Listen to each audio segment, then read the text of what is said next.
कैफी, अब तबीयत कैसी है? हाँ बस ठीक है, फीलिंग ओके। देखो कैफी, मुझे पता है कि तुम्हें बच्चों की बात बुरी लगी है, लेकिन तुम उनकी बातें दिल पे ना लिया। वो बच्चे नहीं बड़े हो गए हैं,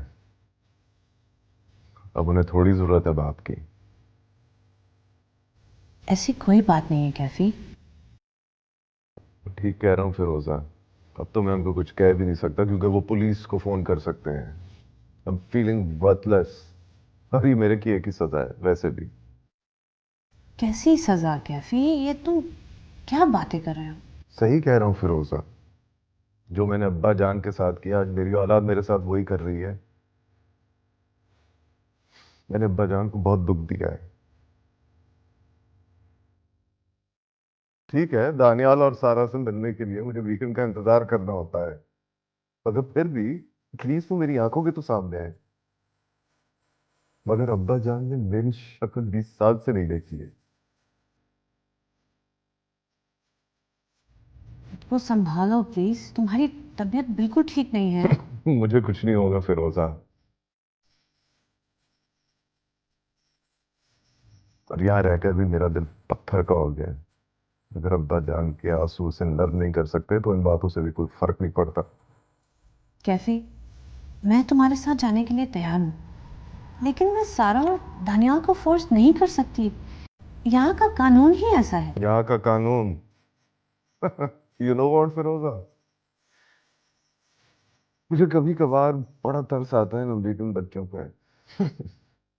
ये तो ये भी नहीं जानते कि बाप की डांट क्या होती है और उसमें छुपा अपनापन क्या होता है। और यहाँ के माँ बाप जो अपनी आंखों के सामने अपने बच्चों को तबाह होते देखते हैं, वो उन्हें रोक भी नहीं सकते क्योंकि उनके बच्चों की हुई एक फोन कॉल उन सलाखों के पीछे कर देती है। ये है यहाँ का कानून। हम कानून को नहीं बदल सकते, हमें खुद को बदलना होगा कैफी। कितना बदलना होगा मुझे खुद को? मैंने कभी अपने बच्चों पर कभी कोई पाबंदी नहीं लगाई। मैंने मैंने हर वक्त उनको अपनी जिंदगी का फैसला करने का हक दिया है। मैंने हर तरह से उनकी खुशी का ख्याल रखा है, लेकिन बदले में मुझे क्या मिला? पुलिस बुलाने का ताना। बस मैंने फैसला कर लिया है फिरोजा, मैं पाकिस्तान जा रहा हूं। अगर तुम लोगों को मेरी जरूरत हो तो मुझे लेने आ जाना। इस मुल्क में रिश्तों और जज्बात की कोई अहमियत नहीं है। कम से कम मैं अपने में तो हूँगा जिन्हें मेरी और मुझे उनकी जरूरत है। बस मैंने फैसला कर लिया है, चैप्टर क्लोज।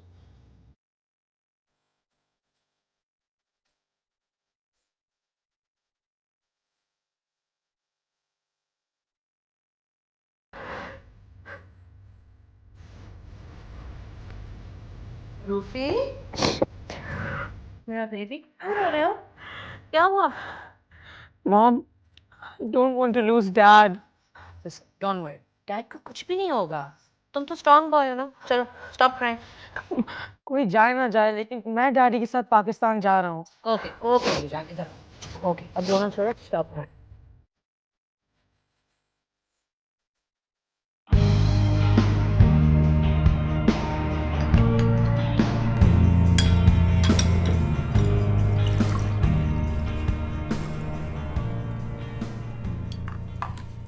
रूफी, कहाँ जा रहे हो तुम? मॉम, मैं डैड के साथ ब्रेकफास्ट करूंगा। क्यों, कुछ चाहिए डैड से क्या? हाँ, डैड चाहिए। ये लो, एक और इमोशनल मेल पैदा हो गया इस घर के अंदर। पता है डैड की इमोशनल बातों का इस पे फर्क पड़े ना पड़े, इस पर जरूर पड़ेगा। Typical Pakistani mentality. Daniyal, shut up or I'll slap you across the face. What's wrong with you, mom? क्या करोगे? पुलिस को कॉल करोगे? Go, call the police because that's all you know how to do. Mom, relax. No, your father is dying and you think this is an emotional drama? He hasn't even asked you to go. हाँ, उनकी ये गलती जरूर है कि वो चाह रहे हैं कि तुम लोग उनके साथ जाओ। Don't you think you're being a little unfair? देखिए, अगर डैडी को पाकिस्तान जाना है, he's free to go. मगर हमें नहीं जाना, and nobody can force us. आप भी ना सेंटिमेंटल हो रही हो उनकी तरह। तुम लोगों को नहीं जाना है तो तुम लोग यहाँ से दफा हो जाओ। रुक जाओ दानिया। कैफी, मैं तुम्हारी मॉम की तरफ से माफी मांगता हूँ। इसने जो कुछ किया है मेरी वजह से किया है। कैफी ये तुम क्या मुझे कह बोलने दो फिरोजा, ये लोग सही कह रहे हैं। मैं लाख झुटलाऊं मगर हकीकत ये है कि हाँ, पाकिस्तान में इनकी जिंदगियों को खतरा है और मैं अपने सेल्फिश रीजंस की वजह से मैं इनकी जिंदगी दांव पर नहीं लगा सकता। मैं बजान को फोन करके मना कर देता हूं। तुम्हें घर छोड़कर जाने की जरूरत नहीं है दानिया।